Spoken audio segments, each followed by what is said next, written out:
Chers membres d'Église et chers amis, bonjour. Au chapitre 13 et 14 du livre des Nombres, nous avons l'histoire des 12 espions que Moïse a envoyés en Canaan.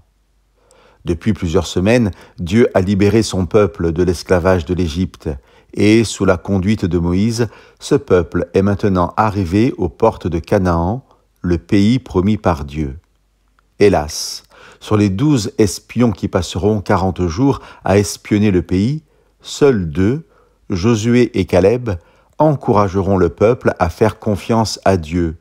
Les 10 autres présenteront la conquête du pays comme impossible au regard des forces habitant déjà Canaan.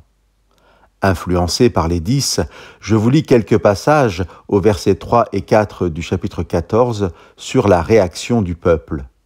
« Si seulement nous étions morts en Égypte, n'est-ce pas mieux pour nous de retourner en Égypte ?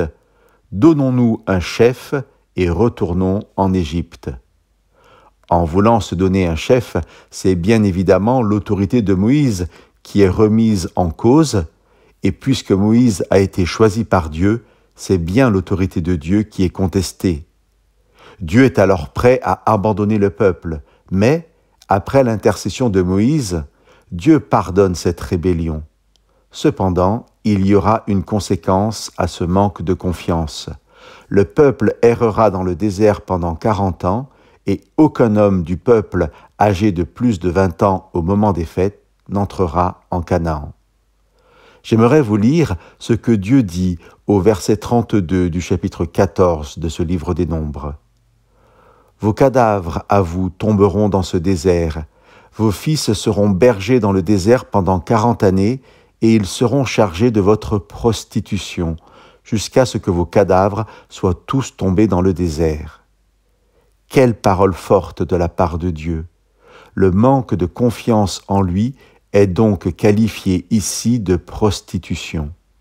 Car, au-delà de ce qu'est la prostitution dans son sens premier, ce mot est employé dans la Bible lorsque le croyant cherche ailleurs qu'en Dieu le secours ou le salut.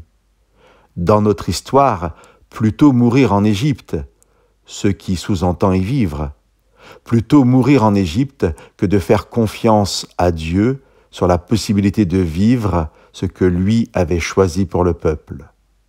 Chers amis, osons faire confiance à Dieu et emprunter le chemin que nous savons être conforme à sa volonté.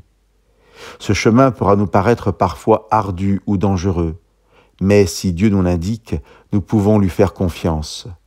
Dieu est ce berger qui n'a jamais perdu une seule brebis de son troupeau. Chers amis, que Dieu vous bénisse.